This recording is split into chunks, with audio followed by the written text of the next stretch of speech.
Okay. A little better, but... Okay, we're good. Oh, great. And with that, Great. So my name is Gordon, and I'm going to be talking about vulnerability management and a flaw that I guess I've been working on this for many, many years, and so I guess you can say it's a limitation. But first, who has worked with vulnerability management systems? Anyone? Or knows about them? That's okay, because what I'm going to do is I'm going to go through the slide deck, and I'm not going to tell you what the flaw is right away, but what I like to do is play a little game. And if you can guess this limitation, just raise your hand and I'll prompt you, and if you get it right, you don't get a prize, but you get recognition. So that's pretty good, right? So I'm Gordon. I actually work for Digital Defense. I'm their CTO. It's located in San Antonio, Texas. So this is my first time to Detroit. I actually was born in Montreal, Canada, so just up the road in the Great White North, I guess. So I'm familiar with snow.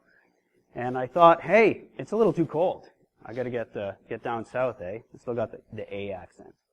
Anyway, I started off my career in Montreal, Canada. Started working for Bell Northern Research as a software developer in telecom, and spent maybe 5 years there. And then I thought, if I'm in telecom, where's all the action? And I realized that that's in Dallas, Texas. So that's what I did. I moved my family to Dallas, Texas. I actually got a competitive offer, so I started working for a competitor.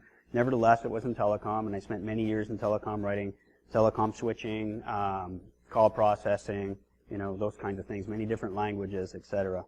And then around, so I love Dallas, spent many years there. Around the year 2002, actually prior to that, telecom started going downhill. And so I looked around. I was actually being laid off, so I was proactive. I knew it was coming. Our whole project was being laid off, and I found Digital Defense, and I went down for an interview. They wanted to bring me on board to work on. They had a vulnerability management system, so that's part of what we do. We do vulnerability management. We have our own system. There's quite a few patents that we have for this system.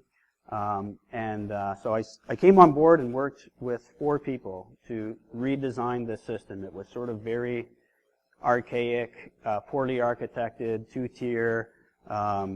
So for example, if we needed to change database structure, we would have to change code in many different locations.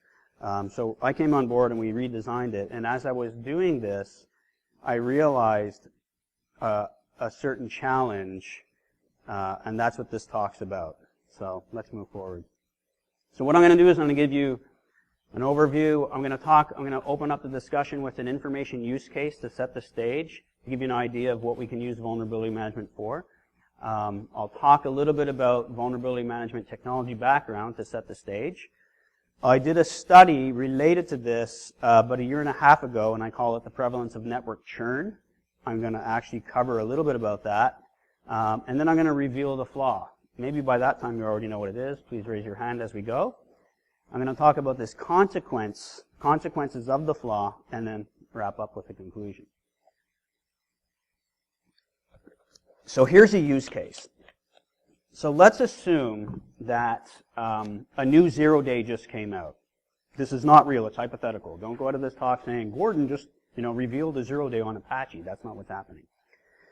So assume that a recently announced 0-day came out on Apache, but and it impacts 2.4.0 up to the release prior to the most recent one, right?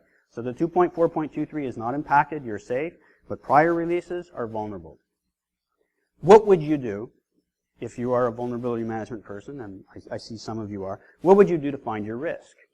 You would likely run a vulnerability. You probably have been running vulnerability management scans for quite some time, but you'd likely want to find out and baseline, where am I at with this problem, right? So you'd run a recent vulnerability management assessment across your network to find the issue.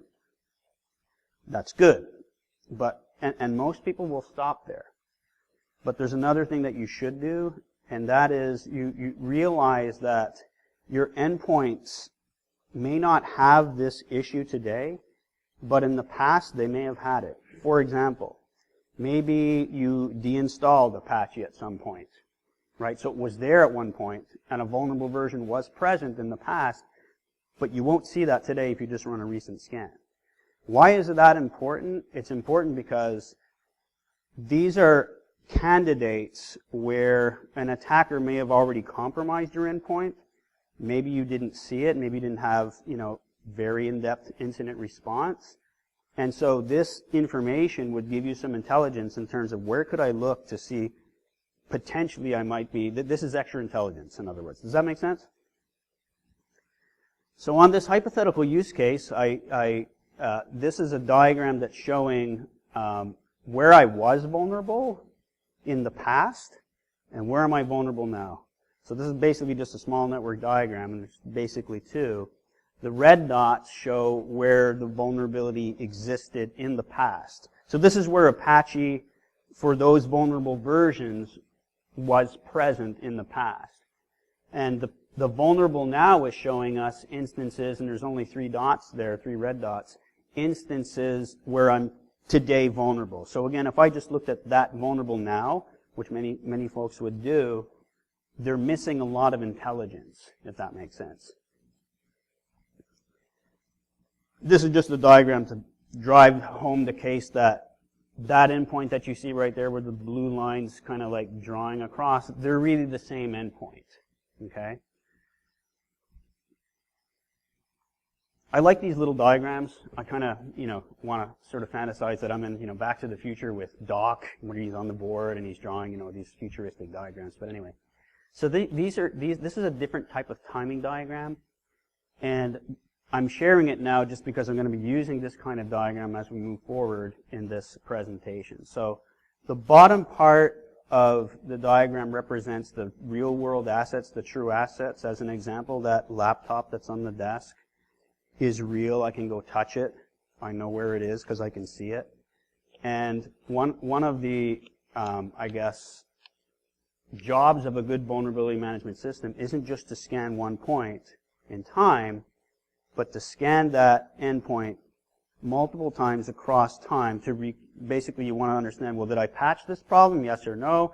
In order to do that, you rescan, right? So vulnerability management and scanning isn't like what it used to be in the olden days where you'd pay someone and you'd do a scan 1 year and then you'd let it go for 1 year and you'd come back the next year and do another scan. You're probably going to scan more frequently, right? So one of the problems or challenges, I guess, that vulnerability management systems have is to relate those 2 different endpoints as they're scanned across 2 different points in time to the real-world asset. And this diagram showing that that's actually working fine. This is just a point in time where I threw some Zen stuff up there. I'm into this kind of stuff. And I'll prompt you. Do you know what I'm talking about as far as this flaw? If you do, raise your hand. If not, that's okay. Moving on. So let's talk a little bit about vulnerability management technology, scanning technology. So there's different technologies to scan, right? There's credential-based, there's remote unauthenticated, and then there's agent-based. I'm going to start off with agent-based. There aren't that many solutions out there. They're coming back, I guess, but many solutions in the past used to use what's called agent-based, and then people were worried about, I got this piece of software on my endpoint. Is it a rootkit or not? So they were sort of worried about that. But essentially, what agent-based is it's a program that's running on your endpoint that's scanning that same endpoint, right? So there's a presence on the endpoint. That's why they call it an agent. It's agent-based scanning. Very accurate because it's right on the endpoint. Versus remote unauthenticated, which is scanning technology where the scanning engine is remote. So I'm just pointing at that projector. I'm pretending that it's a scanner. We have some scanners that actually kind of look like that. And what it will do is it will send messages to the various computers that it's scanning, and based upon the different tests that it's doing and the responses from the endpoint, it will draw conclusions in terms of what vulnerabilities exist on those endpoints. That's remote unauthenticated. Credential-based scanning is sort of a mix between the two, and that is where the scanning engine is actually located on a remote device, and it authenticates to the endpoints in some form or fashion. And once it's authenticated to that endpoint, you could ask questions. It could pull the registry keys, it could look at the files, etc. So it's very close to agent-based as far as how much it can detect, but it's still remote. So it's kind of a mixture between the two. Pros and cons of these different solutions, essentially, and I know it's the end of BSides and you probably want to get going, so I'll skip over this quickly, but agent-based technology is going to have a little bit of an overhead as far as administrative, right? So if you had to go put an agent on every single endpoint, if it's Windows-based, maybe it's not that difficult because maybe they're already joined to the domain, but if it's Linux-based, it might be a little more challenging. So key message is it's a challenge to do. It takes a little bit more work than as compared to, say, if you didn't have to use agent-based and you were using an unauthenticated scanner, for example, right? Credential-based is a little easier, but you're still going to have to set up credentials, and you're going to have to set those credentials up and join, your computers to the domain and those kind of things. And if it's a Linux-based system, then you may have to install agents like SSH or enable SSH in order for the scanner to actually authenticate to that node. So credential-based, very accurate findings, just as agent-based is, but still a little more challenging to deploy as compared to the next one that we're talking about, which is remote unauthenticated. Remote unauthenticated, typically organizations will use, and all vendors, most vendors will offer a solution that covers definitely remote unauthenticated, most of them credentialed, some of them now have agents. So there's a mixture of the different three. And organizations, what they'll do as they're scanning is they'll get the system going quickly, their vulnerability management system. They'll scan across the board and cast the wide net and perform remote unauthenticated scanning to enumerate their devices, find what open ports there are, etc. And they'll do that on a recurring basis. And they'll use credential-based or agent-based in cases where they know where their critical assets are, and they want to put a little more resources. They want to get more information, more insight in terms of the problems and vulnerabilities there. So that's where they would use that. So basically, I just talked about those takeaways. Most vulnerability management vendors actually offer multiple different ways of scanning. Unauthenticated scanning is definitely part of that solution. Credential-based scanning, from what I can tell, most vendors have that as well, and some vendors have agent-based. There are a few other techniques, such as passive scanning, and if you want, we can talk about that, but I'm going to leave that off to the side right now. Again, most organizations employ remote unauthenticated scanning to cast the wide net, catch, the issues, and then typically they'll use credential-based scanning for high-risk assets. No hands yet as far as insight on the flaw. Remember that diagram that I showed you before at the very beginning where I was talking about the challenge of let's say I'm an organization and I'm running vulnerability scans and I'm doing them every week. The system, the vulnerability management system, has to relate that endpoint to multiple points in time. Week 1, week 2, week 3, week 4. So the question is, how does it know that that laptop is the same laptop from one scan to the next? And it's important to know because if you discover vulnerabilities on it and in the next week you mismap it, you're going to conclude that those vulnerabilities have been fixed, if that makes sense. That's assuming that those two endpoints have nothing in common as far as vulnerability, just to make that statement simple. So how do these technologies actually solve that problem? And so what I did is I did some research because we had this challenge as well. And I want to understand, well, first of all, we came up with a solution. So we already invested money in a solution. And then we wondered, did we just waste time? Because it looks like the competitors aren't really worried about this too much. And I looked out into the world, and one of the largest vendors actually tells you how they do it. You can go on their website, Google, find it, and they'll tell you, this is how we do it. And so I put this up on screen. So they use, and I called this, right, okay, so organizations use one or more network detectable characteristics to match key. What I was talking about, we'll get on the next slide. Yes, you got a point. Yeah, I'm sorry. Actually, I was talking about the next slide, so we'll get to it. But what is that vendor? I really shouldn't say.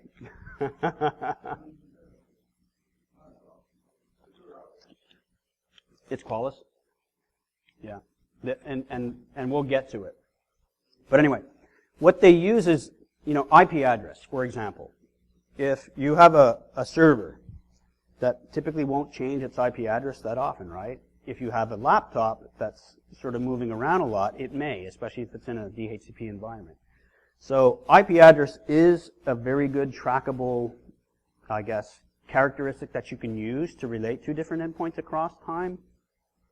But it's not the only characteristic, especially when you're looking at device types like laptops, desktops, those types of things, right? But there are other characteristics that technologies can use. So this is what I was getting at. I kind of missed a slide here. So, right, Qualys. This is how they do it. And it's not bad, because what happens is it's simple. They tell you you have one of 3 different characteristics, okay, to be able to solve this problem. And they call this host tracking. That's what they call this problem, host tracking. So if you went to Google, host tracking, Qualys, you'd find this.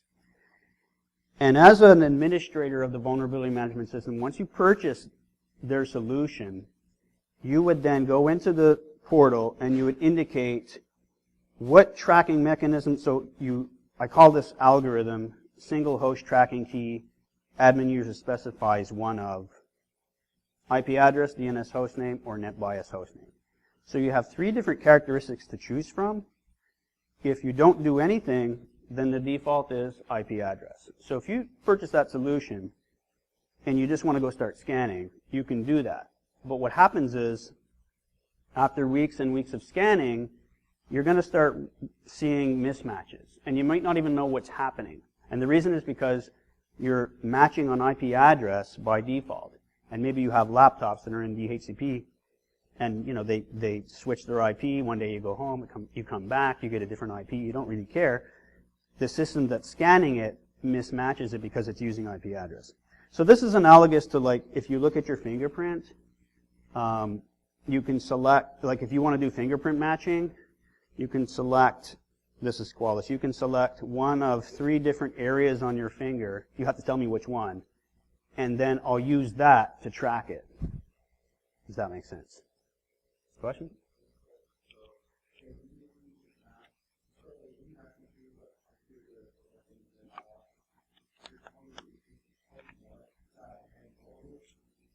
Right, so you can only select one. But basically you give it so you basically say, I want to use this technique between this range and this range. So IP address A to B, I want to use IP address tracking. B to C, I want to use DNS hostname tracking, etc., if that makes sense. So typically, if you're gonna, if you're worried about tracking laptops, you're probably going to use NetBIOS hostname. If otherwise, you'd use IP address matching or DNS hostname, if that makes sense. And so I did this study. This is what I was referring to. I did this study, and I wanted to understand, well, how often do these endpoints change these characteristics? The reason that it's important is because for agent-based scanning technology, you have a program that's on the computer. So you can give it a unique identifier, and you don't have this problem. So if you're using agent-based only as part of your scanning solution, this is not a problem. Credential-based, when you authenticate to an endpoint, you could actually drop an ID on that endpoint, a unique identifier. And then the next time you come back and scan another week, you come back and you look to see, well, did I already scan this in the past? If I did, I should have an identifier there. So you don't really have this issue with credential-based scanning and agent-based scanning. Whereas with unauthenticated base scanning, the scanning engine can only solve this problem and match endpoints across time based upon what it sees from these characteristics. Okay? So the question is, how often do these characteristics change? Yes? Okay, go ahead.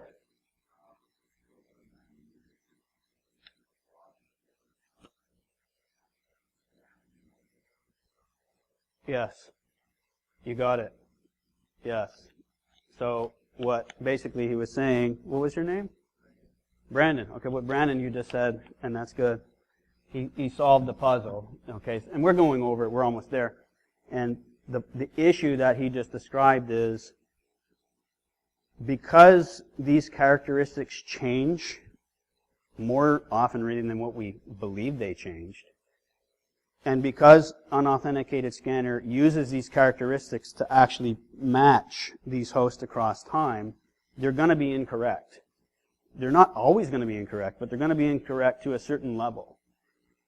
And that level is far more than what we originally believed. In fact, when I looked at this, what I worried was that we were just wasting our money because it actually takes time to write software that actually does this kind of almost analogous to a fingerprint matching, pattern matching. When I was in school, one of my final projects was pattern matching algorithms, and so I did some research on it. So when I got to digital defense and I looked at this, I'm like, ooh, this is cool. This is an area where I can use my mathematics skills and I can put this intelligence into software. And so I did. The problem is it's complex, it takes time, and with complex software, you're going to get bugs. So there's ongoing maintenance, and there's like, the client comes back and says, and we knew about this problem, so as we're working with clients, we honed this algorithm as time went on, and it got better and better and better, but nevertheless, it does take money. And if competitors are not worried about it as much, and no clients are complaining about it, then there's economy that you have to kind of look at your solution. So as a software developer in the beginning time, you don't really care about economics. You just want to write some cool stuff. But then as time goes on in your life, you start understanding that there's economics that plays into it. So this is the reason that I wanted to do this study, and so I did. And I found, so what I did is I actually subdivided, I did a study and I looked at data to understand how often do these endpoints change their characteristics across time. And I looked at different types of endpoints. Server endpoints, client machines like laptops, firewalls, hold on a second, different device types, etc., printers, etc. And so I'm listing only 2 different types of devices up here. But I found that even if you're a server type endpoint, those devices change their IP address even. You wouldn't think they would, but they do. 4% of the time across. So this analysis, basically what I did is I looked at assets for internal networks, not external. I did look at external as well, but that's not what this is showing. And I looked across 3 months, and I declared if the endpoint changes a characteristic at least once across that 3-month time period, that's a hit. And so IP address, I found that IP addresses for servers change approximately 4%. And then there's other characteristics that I listed there. DNS hostname changes a whopping 46%, and I was confused about that, and I ran it again, and then I went and I talked to some clients in their IT teams to understand what was going on. And I got some good answers that validates this. So essentially, these characteristics are changing far more rapidly. It might have been that in the olden days they didn't, but nowadays with everything that's moving, there's cloud, there's mobile, etc., there's a lot more network movement. And so this sort of easy solution of how one tracks endpoints across time might have been okay for years ago, but nowadays it's not effective enough. Takeaways. Right, so this is basically just showing the same endpoint where its IP address has changed. Endpoint changes over time significantly. Right? So bringing it together.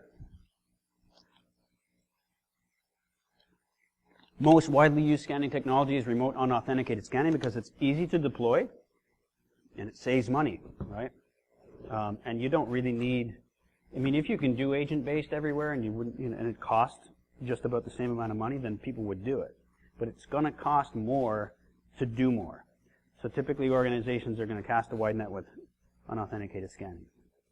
Most vulnerability management vendors, and I looked at several, track, and I looked at the big guys. Point-in-time scanned endpoints using limited set of remote discovery endpoint characteristics. IP address, DNS hostname, net bias hostname. Some use MAC address. It's interesting, I got a talk, I got a question at one of, because I've delivered this at different BSides, and my organization thought, hey, why don't you go out, get out of Texas, get out of like the West or Midwest and go to different parts and, you know, go to these BSides. And so this is my first time in Detroit, and it's cool because I'm learning a lot. I'm seeing different talks here, and hopefully you guys haven't seen this one before. But anyway, I digress. Most remotely discoverable characteristics are subject to change. I didn't know how much, but the stats show that it's, at least for me, more than I would have thought. The VM flaw is that vulnerability management systems, and really I should say limitation, but I just wanted to be more attractive in a title to put flaw there and hopefully attract more people, often track point-in-time scan endpoints to incorrect assets. They get it wrong because of this problem. So what does that mean if they get it wrong? Two different types of problems. One is asset duplication and asset mismatch, and we're going to look at these. Right. So here's an example. So in my week one, and I'm showing 3 endpoints only. In my first week, I have 3 endpoints, and I have the IP addresses listed, and the DNS hostname, and the BIOS hostname, and MACs, and there's other characteristics, but I listed these 4. What happened is, sometime between week 1 and week 2, the red endpoint actually changed its IP address. And so did the yellow one. The black endpoint was turned off, or it wasn't caught in the scan, right? So in week 2, let's assume I'm using this Qualys solution, and I didn't do anything with it, and so I'm tracking by IP address by default. Great. What's going to happen is it's going to declare that that red endpoint is the same as that yellow endpoint, but it's not. And when that happens, you could imagine all the vulnerability, assuming that there's no vulnerabilities in common between the yellow and the red asset, it will declare all of the vulnerabilities that it found on the red asset as having been fixed. And it will, of course, declare new vulnerabilities, but hey, if I'm doing some, if I want to show my executive team a little bit of stats, I can see, look at all these vulnerabilities I fixed. Yeah, I got some new ones, but don't worry, I'll take care of them. So mismatching is good, right? No, it's not good. So moving on. Now we're in week 23. So we discovered this problem. Let's say we discovered it. And we're like, darn it, we had a mismatch. This is if you're looking closely. What you would do is you'd say, well, for my red endpoint and maybe a certain range, I'm actually not going to use IP address anymore. I'm going to use DNS hostname because that's something that I can track on and the vendor allows me to do that. Great. So what happens is, somewhere between week 23 and 24, the DNS endpoint actually changes its name. Is that correct? Yes. I believe. So anyway, I should be looking on here. Right, so what happens is the red asset, the red asset's actually, so you change the endpoint to DNS matching. Perfect. Everything works great. The scan at week 24 actually matches up, and it could have been, maybe you found it in week 6. So for many weeks, you were matching up correctly using the DNS hostname. The red asset matches correctly. Everybody's happy. But one of the problems is, in week scan 24, because the yellow endpoint now has the 192.168.40.5 IP address, and it is also using IP address matching, the system is going to declare it as a new asset. Many vulnerability management systems, that's what they do. They'll declare, look, if I don't see a match, it must be a new asset. let's add it to the asset list. So now I have 4 computers, 4 endpoints, as opposed to the reality, which is 3. And I'll admit, even when we actually came out with our algorithm, we had a very large client, and their asset list was sort of jumping, is going up across time. And they're like, hey, what's going on? And we're like, oh, did you guys add new assets?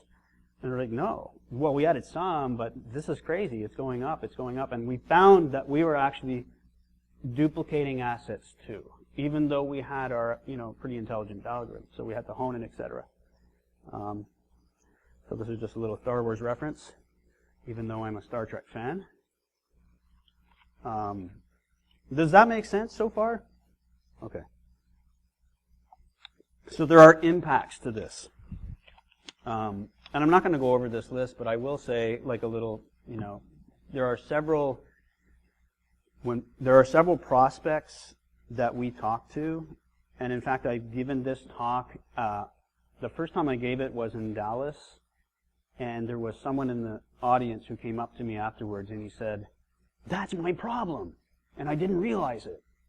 So it's kind of a problem that once people just assume that it works, I guess is the best way to say it. They purchase a vulnerability management solution, and why would it not match? I mean, it's just week to week, or every day or whatever. It should just match.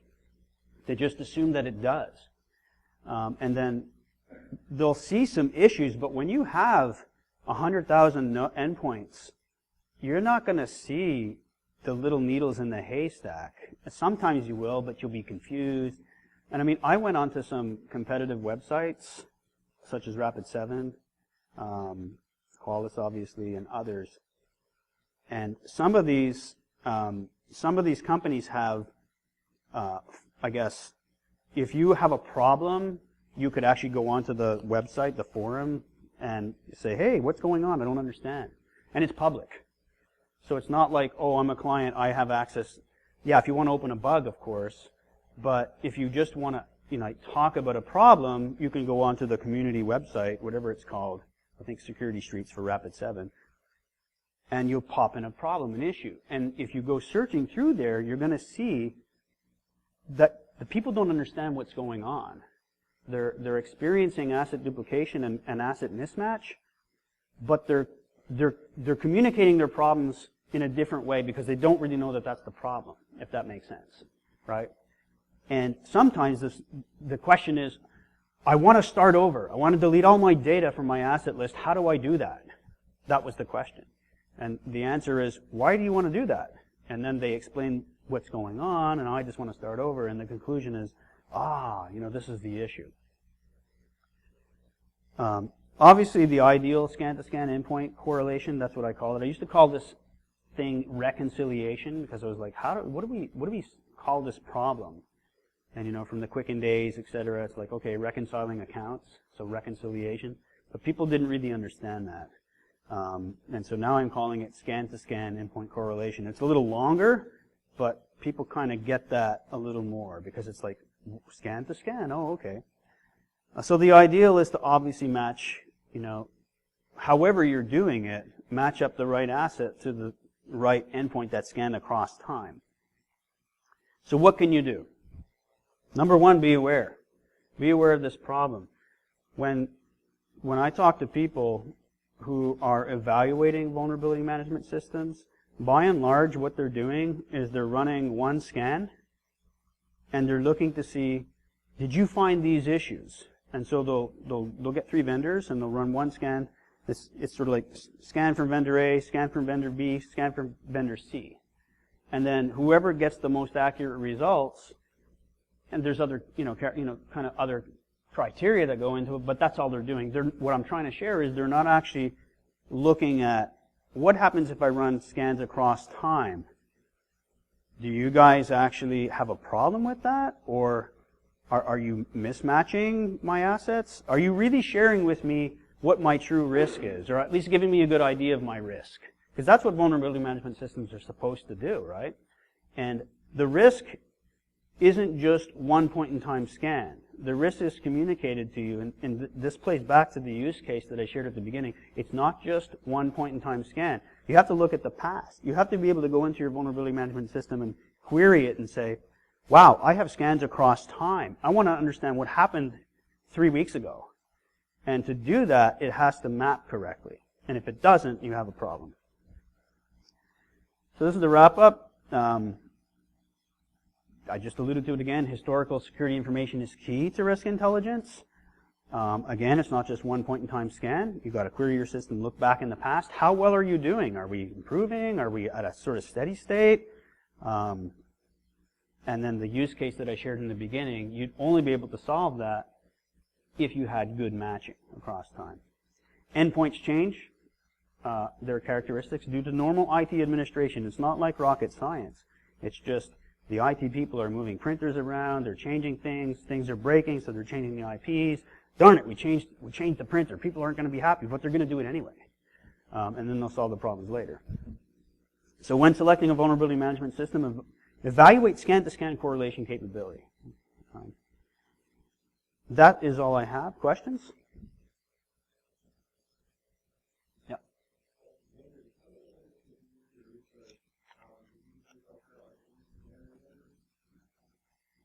Say again? Yes. Nessus, Qualys. The Tenable one. Security Center.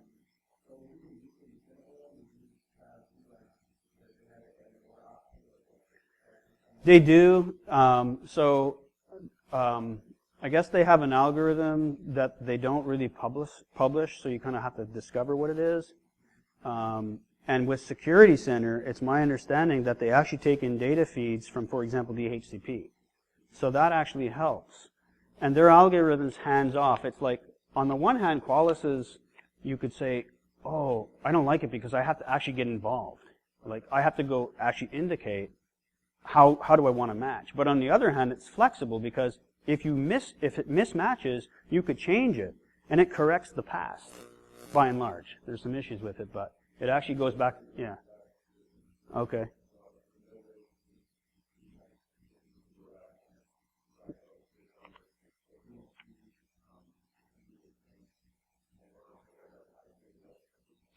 Yeah, I found Security Center wasn't, it wasn't like a perfect algorithm, but it was, from what I can tell, better than Qualys. Is that what you're using? Oh, okay. Excellent. Good. Maybe we should talk more. So, good stuff. Any other questions?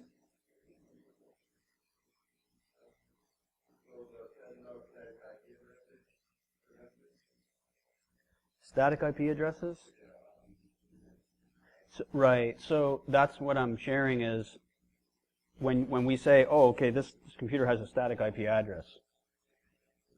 Like in large organizations, typically what's happening is you have your IT teams, and you may have more than one team, and then you have typically a centralized security team that's kind of responsible for scanning the entire organization, and then they'll go to them and say, hey, we need you to remediate this, and there's issues with that.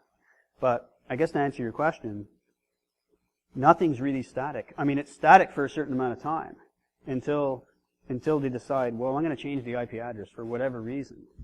It'll still be static, but it'll be a different one. So for a certain set of weeks, it's this IP address, and then someone comes in and says, I'm going to change this printer or whatever. I'm going to do something with it. And so, oh, now it has a different IP address. Okay, let's go communicate that to the world, etc. But it's not like a situation where static is static forever. And that's what my study found. Is I assumed it would be more static than what I found, I guess is the best way to say it. But it's not. Yes.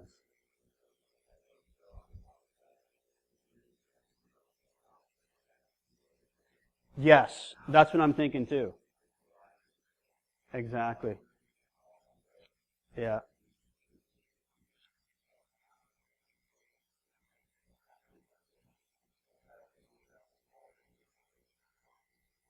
Right.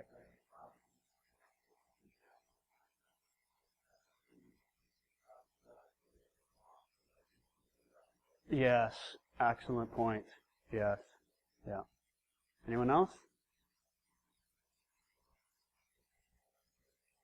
All right. Thank you so much. Appreciate it.